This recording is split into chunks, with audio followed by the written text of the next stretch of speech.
pundits are throwing around opinions about Obama's brand and McCain's brand. But what does Morton Kondracki really know about branding? We went to the proverbial Madison Avenue to talk to real brand experts. Barry Silverman is an international brand strategy expert, having worked for major agencies like Ogilvy and Mather and Gray. Unlike Barry Goldwater, Barry Silverman is a little bit more left than right, but he does offer these interesting insights on how branding a candidate is a lot like branding a product. The best brands really are built in sound bites, and so are politicians. And great brands rest their foundation on a core, simplistic, concise statement about themselves. Dennis Riney is a brand advisor to senior executives at companies like Hilton, GE, and Dow. He explains how candidates can use the same branding techniques that products do. The first step to creating a brand is to create a unique selling proposition, a very clear, singular, and differentiated message. So when you're selling Coca-Cola, you can get it down to one single message, which is the so-called point of the spear, and then build other messages around that. Elections are won in sound bites. So what do our Madison Avenue guys think about the candidates' brands?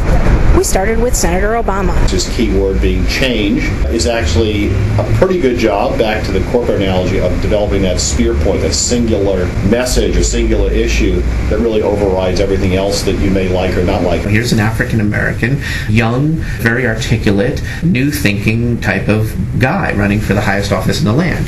If that's not about change, I don't know what is. Senator Obama's done quite a good job of effectively using the brand of change as a banner that sits on top of everything he talks about. It's a cliche to say that you sell the sizzle, not the steak.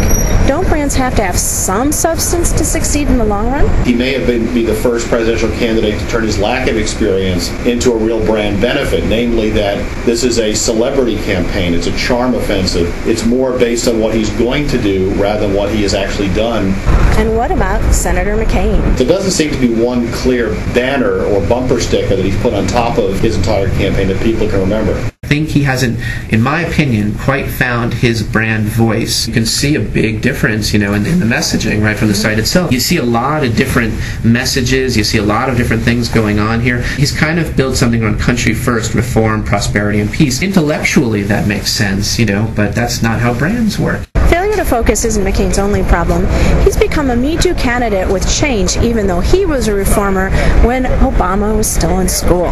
For many years, he traded on the idea of being the maverick, and he has repeated that many times through the campaign. Although it's very hard to see how a senator who's been in Washington for over 25 years, and yes, has been involved with major pieces of legislation, very hard to see what his change message is, what his point of difference is in this particular campaign cycle. Now, what's really interesting about this is that the change McCain is talking about is a much different kind of change that Obama is talking about, but Obama owns the word, and that's the soundbite, that's the position, that's the brand. Whoever wins in November, campaigns have come a long way. They discovered the power of advertising, and now they've discovered the power of